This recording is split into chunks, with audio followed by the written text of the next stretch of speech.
Hey you! Yes you! Sort your roster by chaos. Only 25 fighters, but there's a lot of awesome ones in there, right? Use them! I'm Tacticus, and after a season of absence, one of my favorite home screen events is back up. Warp Search starts on the 17th of July and gives you the opportunity to gain a lot of equipment items. It runs for 72 hours total, and you gain points for every chaos enemy defeated during the event. This makes it possible to gain points for energy used, as well as for arena tokens. Arena really entices you to use your chaotic champions. A 20% stat boost makes it possible to use them even if they're not your strongest fighters. And they gain up to 5 times the experience. Arena is always a mode of strong enemies and high experience, so this bonus is extremely valuable.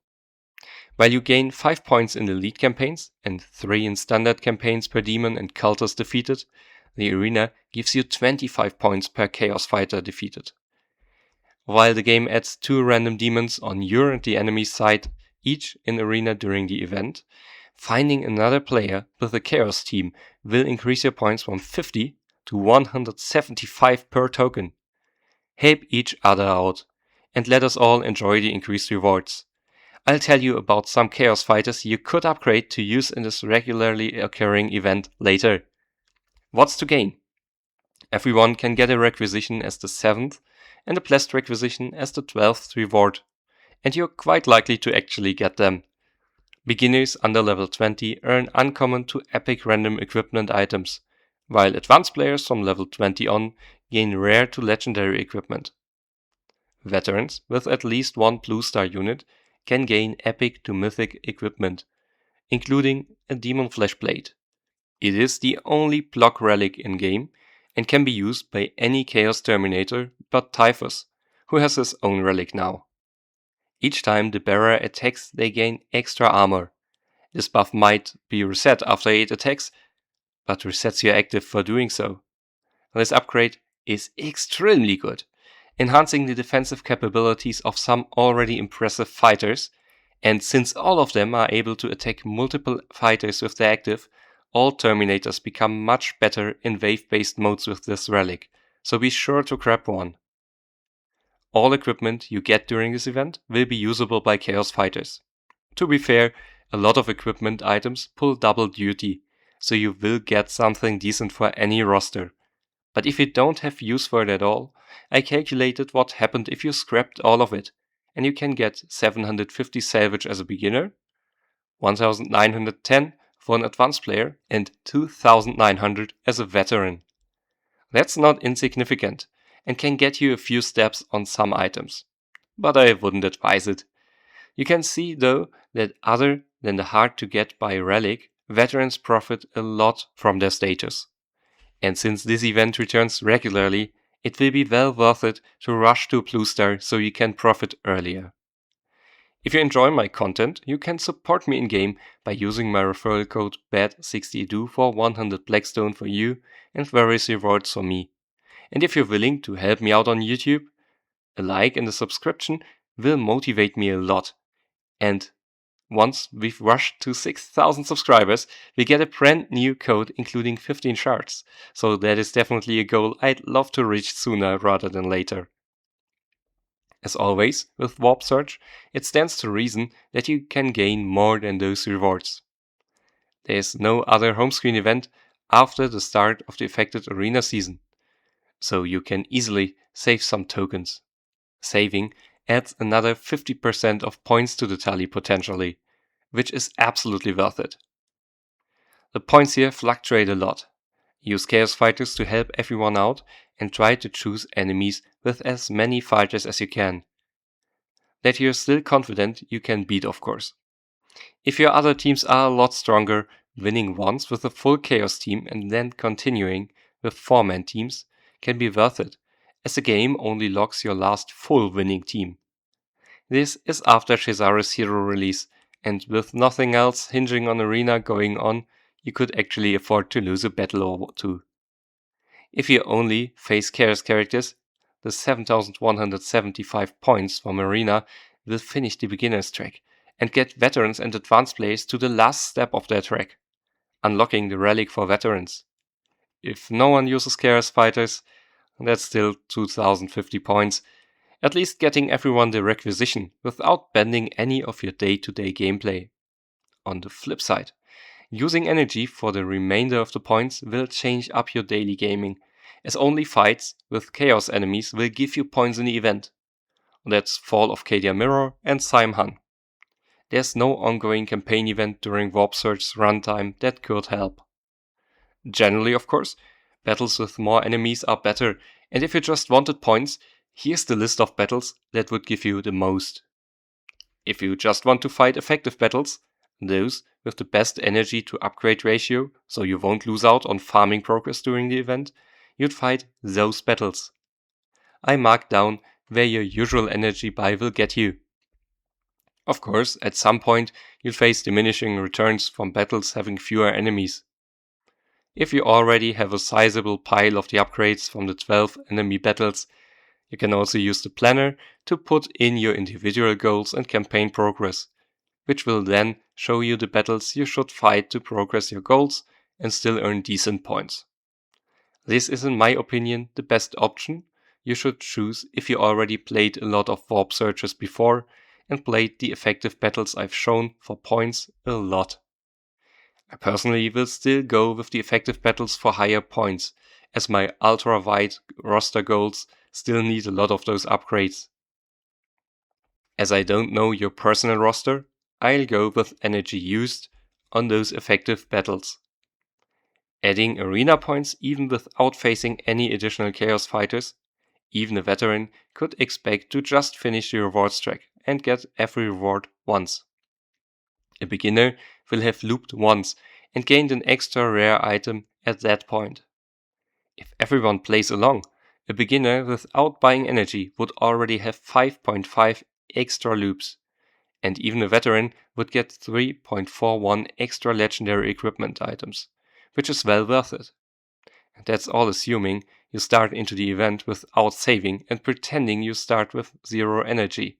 And while you might do so, it's more realistic to assume you had some energy banked when you started playing, and if you really want to go overboard, you could even use your energy purchases at the very end of the day before to ensure some extra equipments. Adding saving, you can see everyone looping consistently, even if no one uses Chaos Fighters. But if they do, you can add 6.5 loops for beginners and 5 loops for veterans into the mix, which would definitely be nice. As always, there's offers, and those are even easier to judge their direct impact. Special offer provides 350 points, 5 requisitions and blessed requisitions each, and comes in the €22 200 Blackstone flavor for all players this time. It's not enough points for a loop and only for people hankering for requisitions. For €11, the battle bundle is still my favorite. It may only be 300 points at face value, but the 600 energy ensures roughly 1500 extra points, which in total gets you 2 rare or epic and almost 2 legendary equipments, plus of course the upgrades you farmed with that energy. The boost depends on your player level. Advanced players get a 500 Blackstone offer for €4 with 450 points thrown in, which is nice and small and cheaper than a comparative Blackstone offer if you wanted Blackstone anyways. For beginners, the price is only €3 and becomes pretty attractive. The veterans offer for €6.50 is more affordable than usual and only slightly more expensive than the normal Blackstone offer. All of those will also add roughly half of a repeating reward to the 500 Blackstone. That's it on the event. The tried and tested Warp Search formula, a great relic to be gained, and generous rewards through all player levels. You might change your raid targets for 3 days, but the overall rewards are worth it, and if you stick to Chaos enemies in Arena and use all your tokens and save some, you can still get a lot of its rewards ignoring the energy component, which makes this a relaxed follow-up to the excitement of the Armageddon event. Now I'll talk about my top 5 Chaos characters, or character tropes really, to use in Arena during the event. Both because they are fun in Arena and also because they are good in other modes and profit tremendously from the added experience. Be sure to share your favorites with me in the comments, but I'm on my honeymoon when you see this, so my answers will take a bit longer than usual. In place 5 there's Volk. He had an excellent glow up, and is one of the few ranged fighters that Chaos can bring to the table. He adds plenty of destructive hex effects, and with his active can target multiple enemy fighters to destroy Shaft fast. All the while, he's also pretty bulky and fits some rarer restrictions in legendary events. Place 4 sees a bit more provocative characters in Lucius and Leviscus.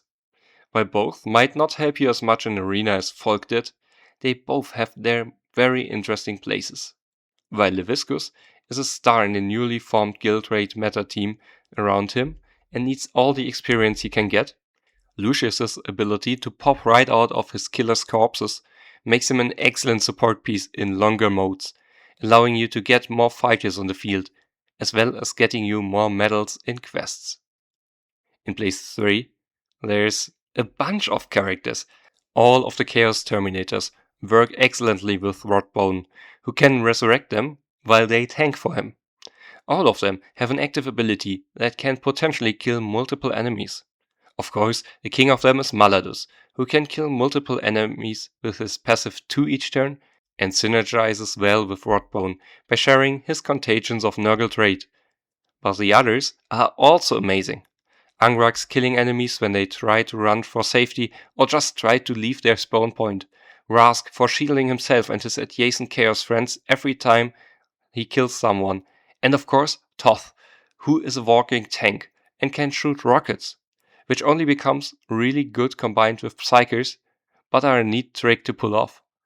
And all of them can get this event's excellent relic, enhancing their terrific defenses. Apraxas comes in place 2. He's one of the best summoners in game. His summons are high quality, get buffed by him, and you can easily get 6 of them in most situations. Potentially even more if you have Yazagor around. Sharing the spotlight is Akimatos, who, while not proficient at burst damage, can get new summons in every single turn. Both are fantastic in everything where you need to play Chaos, as there's not many Chaos summons to go around, and theirs are a great distraction with plenty of damage potential. And with their Space Marine stats, they still both have staying power to supply new demons. In place 1, there's a tie again, for damage dealers. Karn is one of the most offensively adept characters in the game. He's so good at killing, he'll sometimes kill your own fighters. In an active turn, he can kill 3 fighters a turn, 1 even at range, and after killing once, he will regularly do 3 attacks. On the more controllable side of the damage dealer curve, we have Abaddon, who can shine with an inbuilt self-heal. Karn is good at any level, and Abaddon needs to be mythic to reach his full potential. Him sweeping multiple enemies and bonking one afterwards while rocking the defenses of a Terminator is impressive and a sight to behold. I will play Karn, Abaddon, Maladus, Rodbone and Apraxas most likely. Gives me a good defensive core, some heals, and while Apraxas doesn't fit, I'll just rush him forward for the most summons possible as soon as possible to take a few enemies out of the fight before it has properly begun. What team will you use in Arena during Warp Surge? Let me know in the comments. Also tell me how you like this little discussion to spice up the home screen event video. Thank you for watching this video to the end. You're awesome. You'll hear from me soon. Until then, have a great time.